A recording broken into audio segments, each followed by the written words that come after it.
UK 70s progressive rock, the new home for classic progressive rock.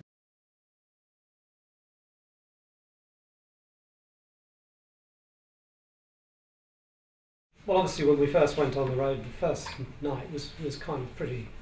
You weren't sure at all what was going to happen. You had no idea. Didn't know how the audience was going to react without Peter. We didn't know how Phil was going to be on stage or anything really. And certainly, when I remember looking up to the first song or two we did, and just it was a bit like going on stage without any clothes on. You know, you just felt a bit strange. And then just slowly you saw him talking to the audience. The audience laughed at his jokes, which was quite surprising. And the more it went on, you thought, this is going to work. This guy can do it. And by the end, really halfway through the show, I thought, it's fine. He's good. You know, it's going to work. And we were playing well, and I thought we were sounding good. We were obviously proud of the album we just done. And London, Ontario, it was. Thank you, Canada. That's what I can say. So the theory is, had the first show gone badly, we got booed off. Well, it would have made a difference. We never have carried on. I remember one thing. Like Tony said, I mean, I agree. We know. By the end of the first show, you knew it was working. I remember though that the thing is that I think Phil was more worried about talking than playing or singing. Obviously, drumming was fine, singing was fine. We were rehearsing; it sounded good. He was doing it well. But I think because in his mind, probably our minds too, Peter had been such a good talker with the audience in between. I remember seeing Phil with a bit of paper going up to the first introduction. His hand was sort of shaking like that, you know. You could tell that the talking was actually worrying him more than the playing, because we needed to find that way to communicate with an audience. As it transpires, Phil turned out to be fantastic at it in a different way to Peter. You know, Peter was slightly more mysterious and found a way to work. Phil was slightly more down to earth and approachable, and I think that kind of helped us over the next few years. Is that explained why you and Steve were introducing songs? You saw that particular experiment didn't last very long. No, I didn't do anything. One was very conscious when they're doing that. It kind of wasn't, working in the way that it did, say, when Phil was introducing. It was natural, it was easy. They were doing a bit like I would have been, really, just very nervous about it. I was better than he would have been with that. Well, he might well have been. I'm not going to put myself. That's why I didn't do it at all. I knew I wasn't going to be good at it.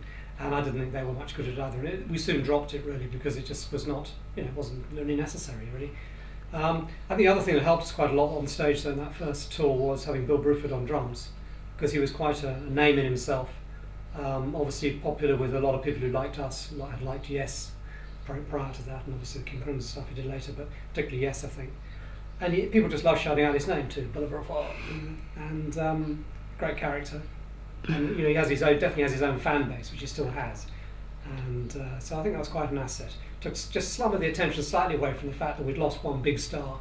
At least we had, Bill at the back. That gave us something else. Welcome to UK70sProgressiveRock.com. I'm Audrey, your humble automated progressive rock DJ. Progressive rock started in the UK in the 70s. This station, UK70s Prog Rock, was formed. This station pays homage to the founders of progressive rock. We give heavy airplay to the legends like Genesis, Emerson, Lake and Palmer, Yes, Pink Floyd, King Crimson, Jethro Tull, and Gentle Giant.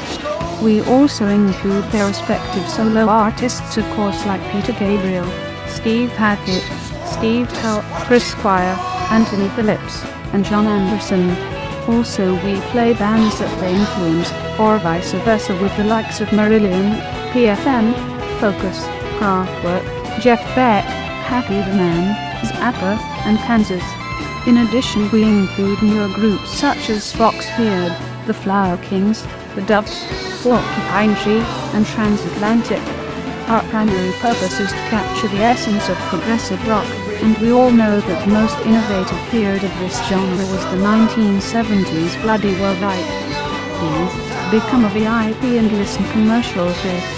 Also visit UK70sProgressiveRock.com and donate to keep this station alive. Yours truly, Audrey and Progum. Cheers. UK70s Progressive Rock, the new home for classic progressive rock.